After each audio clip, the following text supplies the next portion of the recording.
Hay momentos en los que la vida interior del ser humano se convierte en un campo de batalla invisible donde nadie ve lo que ocurre, pero todo se siente con una intensidad que pesa en el alma. Y es precisamente ahí, en ese espacio silencioso, donde muchos creen estar solos, donde la palabra de hoy comienza a revelar una verdad que puede cambiar la forma en que entiendes la tentación, el sufrimiento y tu propia historia con Dios. Porque la iglesia nos invita a meditar sobre las tentaciones, pero no como una amenaza, sino como una realidad que revela lo que llevamos dentro. Y quizá esto te sorprenda, pero la tentación en sí misma no es el problema. El verdadero problema aparece cuando esa tentación encuentra a una persona sin fuerza espiritual, sin raíces profundas, sin una vida interior sostenida en Dios. Ahí es donde lo que podría haber sido una prueba se convierte en caída. No porque la tentación sea más fuerte, sino porque el corazón está debilitado. Por eso, cuando una persona cae repetidamente en una situación que sabe que no le hace bien, lo primero que debería preguntarse no es qué tan fuerte es el mal externo, sino cómo está su relación con Dios. Porque la respuesta casi siempre revela lo mismo. Se ha enfriado la oración, se ha descuidado la vida espiritual, se ha perdido la disciplina interior y sin darse cuenta el alma ha quedado expuesta. Y es ahí donde se entiende una imagen fuerte pero real. El mal no siempre entra con violencia, muchas veces entra donde hay fragilidad. Y cuando encuentra un corazón debilitado, hace lo que quiere, no porque tenga poder absoluto, sino porque encuentra espacio. Sin embargo, aquí viene una verdad que cambia la perspectiva. Las tentaciones también pueden revelar crecimiento, porque una tentación no vencida no define tu identidad, pero una tentación enfrentada sí revela tu madurez espiritual. Y esto es clave para entender lo que Dios permite en la vida. En medio de esta enseñanza surge una escena muy humana. Una mujer de 98 años, cansada por los años, con el corazón lleno de fe, pero también de lucha interior, le decía a un sacerdote con lágrimas en los ojos que quería que Dios le quitara las tentaciones. Y esa petición tan sencilla y tan humana revela algo profundo, el deseo de paz absoluta en esta vida. Pero la respuesta que recibió fue aún más profunda, porque alguien le recordó una verdad que pocos quieren escuchar. Las tentaciones no desaparecen simplemente con la edad, desaparecen cuando la vida termina. Es decir, mientras hay vida, hay lucha interior, mientras hay camino, hay crecimiento, mientras hay historia, hay formación del alma. Y entonces todo empieza a tomar sentido. Porque si la vida espiritual fuera ausencia total de lucha, no habría crecimiento, no habría madurez, no habría transformación. La fe no se construye en la comodidad, sino en la decisión constante de permanecer fiel, incluso cuando hay presión interna o externa. Aquí comienza una primera gran enseñanza. No estás definido por lo que te tienta, sino por cómo respondes a lo que te tienta.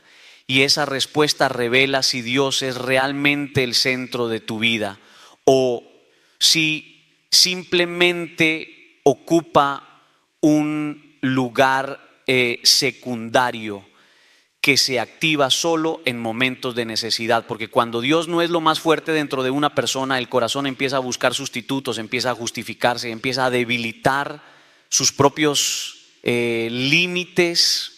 Y poco a poco se aleja sin darse cuenta. Y esto nos lleva a una imagen poderosa del Génesis. Dios coloca al ser humano en un jardín, en un lugar de plenitud, en un espacio de armonía. No lo pone en el caos, lo pone en el Edén. Pero ese jardín solo permanece como paraíso mientras el corazón permanece orientado hacia Dios. Porque el problema no está en el lugar, sino en la mirada. Cuando el ser humano deja de mirar a Dios, el mismo lugar que era vida, comienza a sentirse vacío. Y esto es clave. Puedes estar en el mejor entorno, pero si pierdes la orientación espiritual, todo se desordena por dentro. Por eso se habla del oriente, del lugar donde sale el sol, como símbolo de Dios que ilumina la vida. Cuando una persona pierde ese oriente interior, comienza a vivir desorientada, confundida, sin dirección clara. Y ahí es donde aparecen decisiones que no solo afectan el presente, sino que pueden distorsionar toda una vida. Y tal vez sin darte cuenta, esto también te ha pasado, momentos en los que te alejaste de lo esencial. Momentos en los que dejaste de mirar hacia Dios y poco a poco empezaste a sentirte perdido, incluso estando rodeado de cosas o personas. Porque cuando se pierde la orientación espiritual, no importa cuánto tengas afuera, algo dentro se apaga. Y en este punto la enseñanza se vuelve directa, casi como una advertencia amorosa. No negocies tu relación con Dios, no intercambies lo eterno por lo inmediato, no cambies tu paz por impulsos momentáneos, porque cada vez que el ser humano se aleja de su centro espiritual, no gana libertad, pierde dirección. Y aquí termina esta primera parte de la reflexión, pero la historia apenas comienza, porque lo que viene a continuación profundiza aún más en cómo la tentación, la prueba y la vida interior revelan quién eres realmente ante Dios y lo que Él quiere formar en ti. Continuando con esta enseñanza profunda, la palabra nos lleva nuevamente a comprender lo que significa vivir orientados hacia Dios. Porque no se trata solo de una idea espiritual abstracta, sino de una realidad diaria que define la forma en que pensamos, decidimos y enfrentamos cada situación de la vida.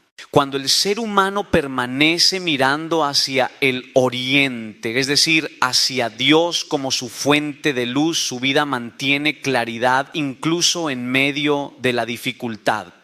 Pero cuando esa mirada se desvía, comienza un proceso lento de confusión interior. No ocurre de un día para otro, no es un cambio brusco.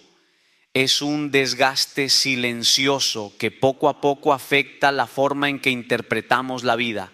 Por eso muchas personas no entienden en qué momento exacto se alejaron de Dios, porque no fue un salto repentino, fue una serie de pequeñas decisiones que fueron desplazando el centro. Y cuando el centro se pierde, todo lo demás comienza a tambalear. La Escritura nos recuerda que el ser humano fue colocado en un jardín, en un espacio preparado, lleno de vida y propósito. Pero ese jardín solo permanece como lugar de plenitud mientras Dios es el punto de referencia. En el momento en que el corazón se desconecta de esa referencia, incluso lo que era bello comienza a sentirse vacío. Y esto explica muchas realidades humanas. Personas que tienen estabilidad externa, pero vacío interno. Personas que tienen logros, pero no paz. Personas que avanzan en lo material, pero retroceden en lo espiritual.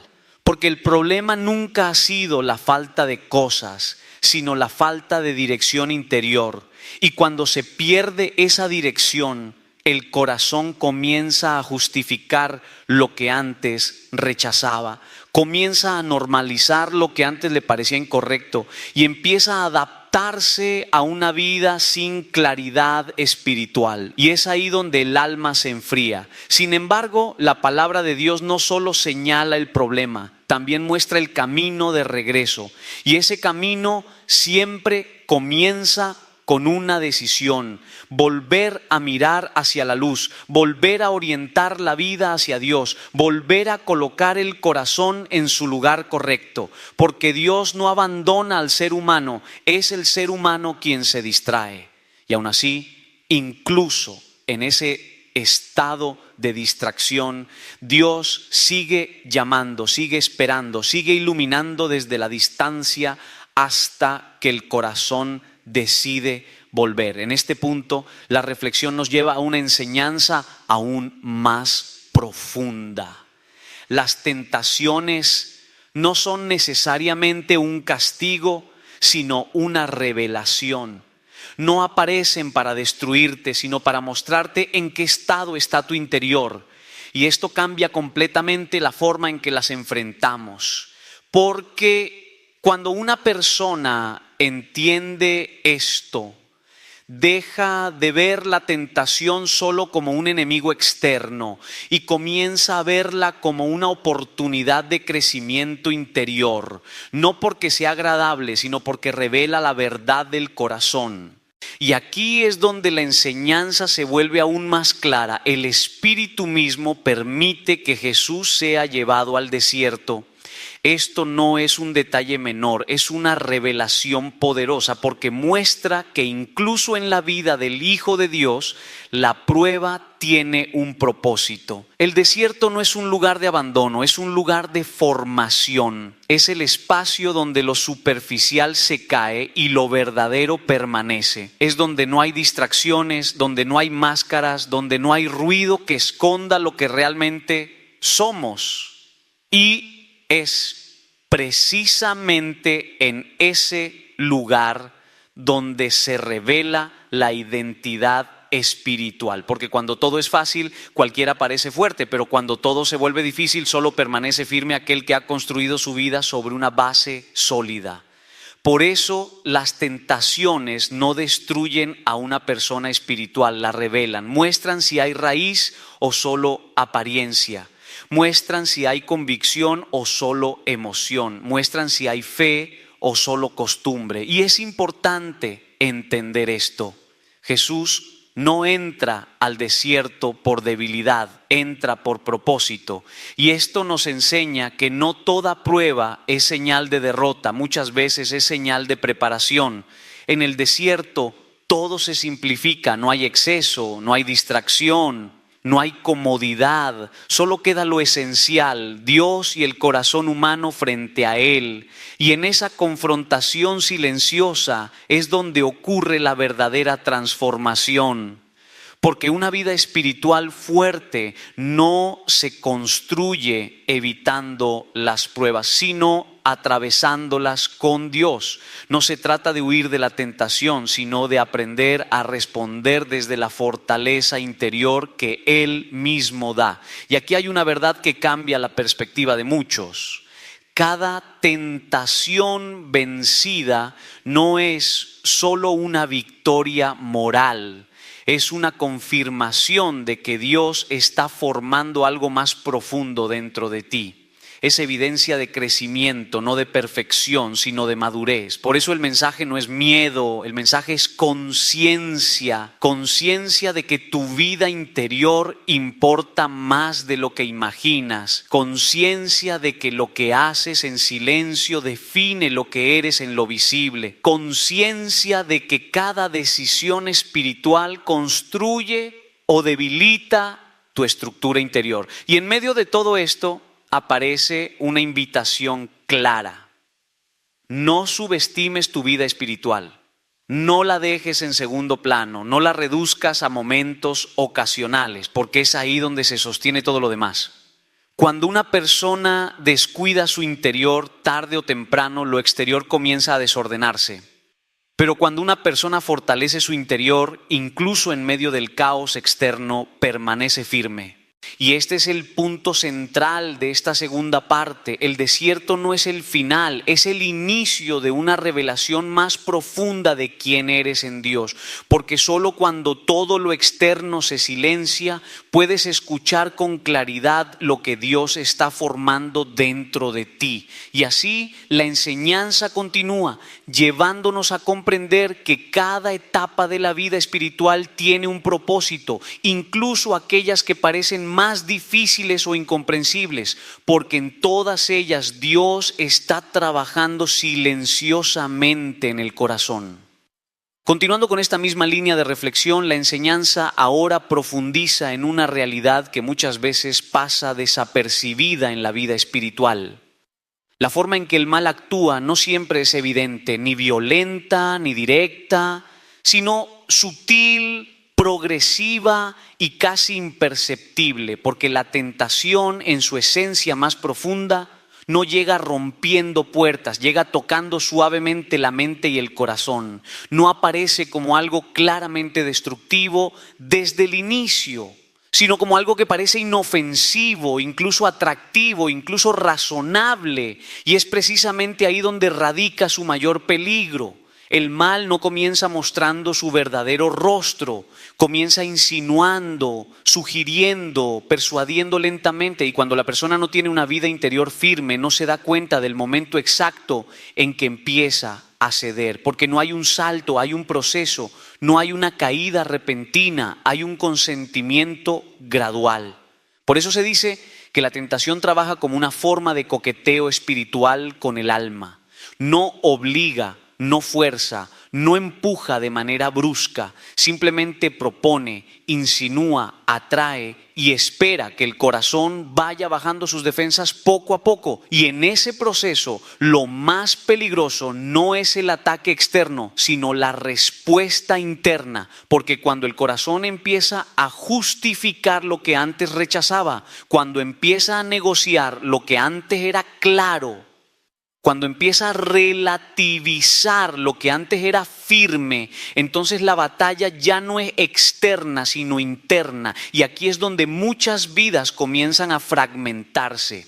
No por una decisión drástica, sino por pequeñas concesiones, pequeñas decisiones que parecen insignificantes, pero que acumuladas terminan cambiando la dirección completa de una vida. Por eso la palabra insiste en algo esencial: no juegues con lo que tiene poder de destruirte, porque lo que hoy parece controlable, mañana puede controlarte a ti.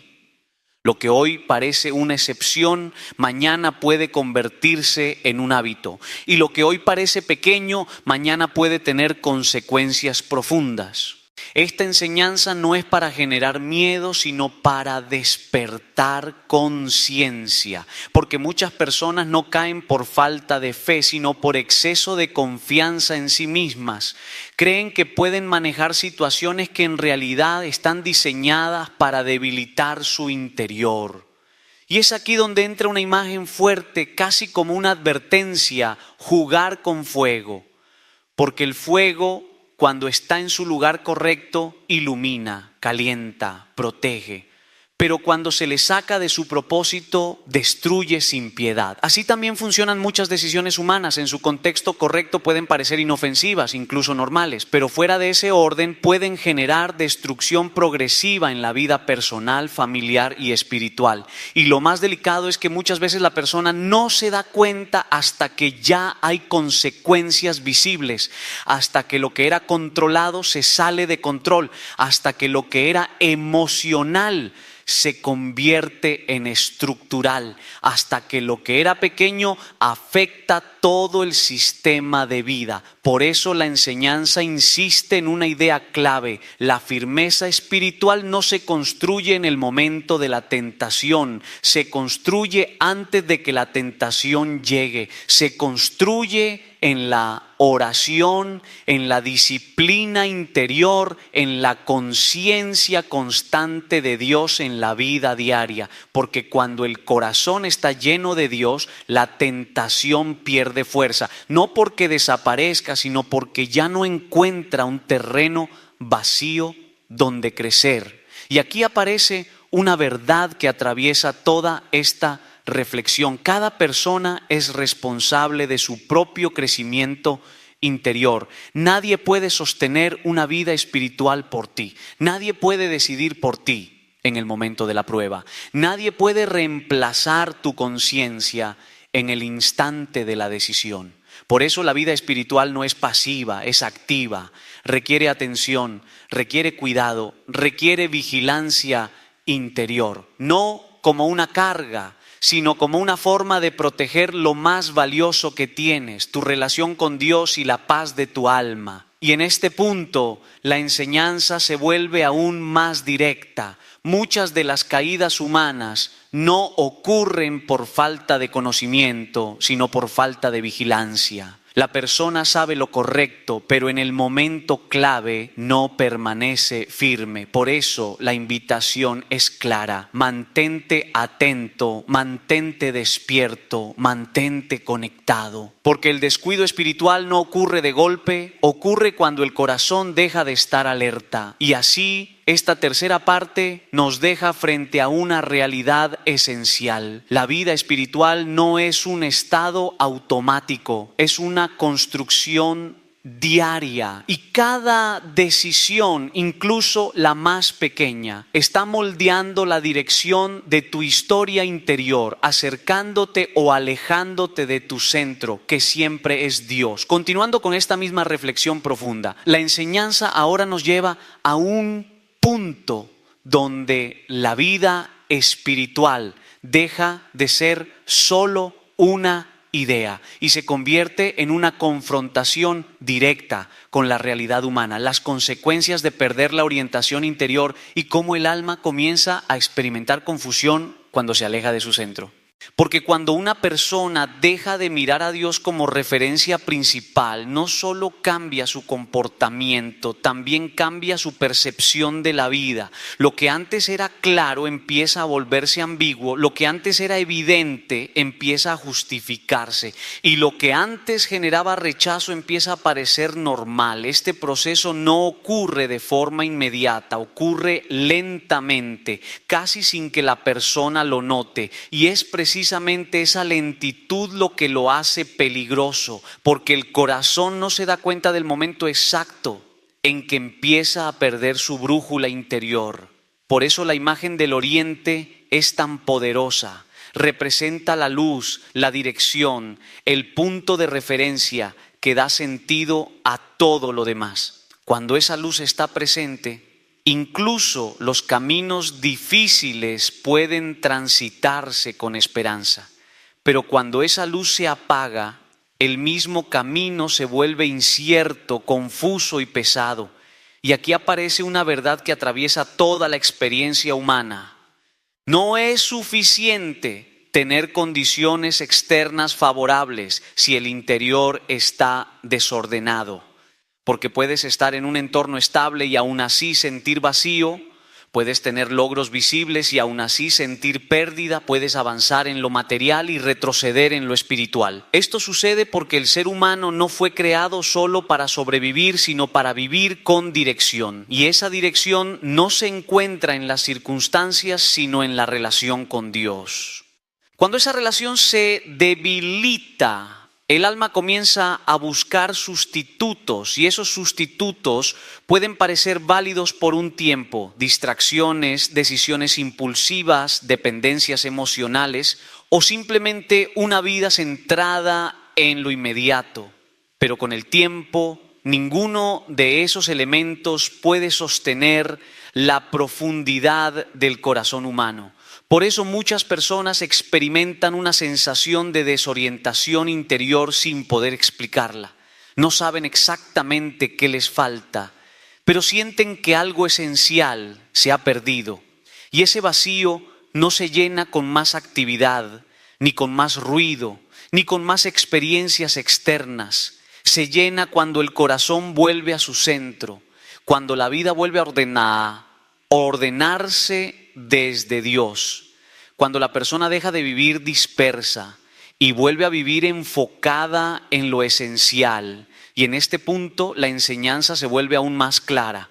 El ser humano no se pierde de un día para otro, se pierde cuando deja de orientarse. Y no se recupera de un día para otro, se recupera cuando decide volver a mirar hacia la luz. Por eso la vida espiritual no es solo evitar el mal, es mantener la dirección correcta, no es solo resistir la tentación, es permanecer conectado a la fuente que da fuerza para resistirla. Aquí también se revela algo importante sobre la naturaleza humana. Cuando el corazón se desconecta de Dios, no queda vacío por mucho tiempo. Ese espacio se llena con otras cosas y esas cosas, aunque parezcan inofensivas, terminan ocupando el lugar central que solo debería pertenecer a lo eterno. Y cuando eso ocurre, la persona comienza a perder perspectiva. Empieza a valorar más lo inmediato que lo profundo, lo emocional más que lo verdadero, lo momentáneo más que lo duradero. Y sin darse cuenta, su vida interior se fragmenta. Por eso la advertencia es tan seria como amorosa. No negocies tu centro espiritual. No lo cambies por comodidad, no lo cambies por impulso, no lo cambies por presión externa. Porque cada vez que el ser humano abandona su centro, no gana libertad, pierde estabilidad. Y esta es una de las grandes paradojas de la vida espiritual. Lo que parece libertad fuera de Dios termina siendo esclavitud interior. Y lo que parece disciplina en Dios termina siendo verdadera libertad. Porque la libertad no es hacer todo lo que se quiere, sino poder elegir el bien sin estar esclavizado por impulsos internos. Y eso solo es posible cuando el corazón está ordenado. Por eso cuando el ser humano pierde el oriente, no solo pierde dirección, pierde también paz y comienza a vivir en una tensión constante entre lo que desea y lo que sabe que le hace bien. Esa tensión interior es una señal clara de desorden espiritual, no como condena, sino como llamado. Un llamado silencioso de Dios que invita a regresar, a reordenar, a reenfocar la vida desde lo esencial. Y aquí es donde esta parte de la reflexión se vuelve profundamente personal. Cada persona debe preguntarse en qué dirección está mirando su vida hoy. Porque no se trata solo de creer en Dios, sino de vivir orientado hacia Él en las decisiones diarias. Y cuando eso se pierde, la vida no deja de existir, pero pierde su armonía interior, pierde su sentido profundo, pierde su paz estable. Por eso esta enseñanza insiste tanto en la importancia de volver al origen, de volver a la fuente, de volver a la luz, porque solo allí el corazón recupera su equilibrio, su claridad y su verdadero propósito. Y así esta cuarta parte nos deja frente a una pregunta esencial que cada alma debe responder. ¿Sigo orientado hacia la luz o he comenzado a caminar en dirección contraria sin darme cuenta? Continuando con esta reflexión profunda, el mensaje ahora se adentra en una verdad que toca directamente la experiencia humana del sufrimiento, la confusión y el aparente silencio de Dios en medio de las pruebas. Porque llega un punto en la vida espiritual donde no solo se trata de tentaciones o decisiones, sino de la percepción de que Dios está lejos, cuando en realidad su obra es más profunda de lo que se puede comprender en el momento. Hay momentos en los que la vida parece detenerse por fuera, pero por dentro el corazón sigue luchando. Nadie lo ve, nadie lo nota, pero la persona lo siente con intensidad. Es ese peso silencioso que acompaña los días, esa pregunta que no se apaga, esa espera que parece no tener respuesta. Y es ahí donde surge una de las experiencias más difíciles del alma, el silencio de Dios. Un silencio que no siempre es ausencia, sino presencia de otra forma. Un silencio que no siempre significa abandono, sino un proceso que todavía no se entiende, porque Dios no siempre responde en el formato que esperamos, no siempre responde con soluciones inmediatas, ni con cambios visibles, ni con alivios rápidos. Muchas veces responde con presencia, con permanencia, con formación interior, y eso exige algo muy difícil para el ser humano: confianza sin evidencia visible, fe sin control, espera sin garantías inmediatas. Y es precisamente ahí donde la vida espiritual se vuelve más profunda, porque cuando todo es claro, la fe no se prueba, pero cuando todo es incierto, la fe se revela. Y en ese espacio de incertidumbre, el corazón humano tiene dos opciones: cerrar su confianza o profundizarla. Por eso este tiempo de espera no es vacío. Aunque se sienta así, no lo es. Es un tiempo donde Dios está trabajando en lo invisible, donde está fortaleciendo raíces que aún no se ven, donde está formando una estabilidad interior que no depende de circunstancias externas.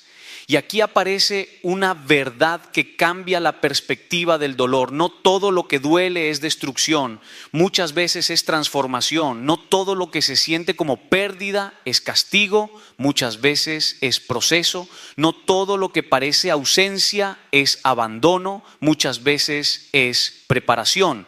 Porque Dios no solo actúa en lo que se ve, actúa profundamente en lo que no se ve. Y lo que no se ve es precisamente lo que sostiene lo que sí se ve. Por eso la vida espiritual no se mide solo por resultados visibles, sino por la calidad de la confianza interior. Y esa confianza no nace en los momentos fáciles, nace en los momentos donde no hay otra opción más que creer. Aquí también se revela algo importante. El ser humano muchas veces confunde silencio con indiferencia, pero en la experiencia espiritual, el silencio de Dios puede ser una forma de intimidad más profunda, donde Él trabaja sin distracciones, sin ruido, sin interferencias. Y aunque el corazón humano desea respuestas inmediatas, Dios está más interesado en formar profundidad que en dar explicaciones rápidas. Porque una explicación puede calmar la mente, pero solo la confianza puede transformar el alma. Por eso, en medio de esta experiencia, la invitación no es entender todo, sino permanecer. Permanecer en la fe, permanecer en la oración, permanecer en la búsqueda, incluso cuando no hay señales claras, porque la permanencia es una forma de amor. Es decirle a Dios, aunque no entienda, sigo aquí. Aunque no vea, sigo confiando, aunque no sienta, sigo creyendo. Y esa actitud interior tiene un valor profundo en la vida espiritual, porque revela un corazón que ha empezado a madurar, un corazón que ya no depende de emociones momentáneas, sino de una decisión firme. En este punto, la reflexión también nos recuerda que incluso Jesús vivió momentos de aparente abandono en la cruz, un grito de dolor que expresa la experiencia humana más profunda de sentir distancia. Pero ese no fue el final, fue el paso previo a la resurrección. Y esto revela algo esencial. Los momentos más oscuros muchas veces preceden a los cambios más profundos. Las noches más largas suelen ser el preludio de los amaneceres más significativos. Por eso este tiempo que estás viviendo no es un punto final, es un proceso.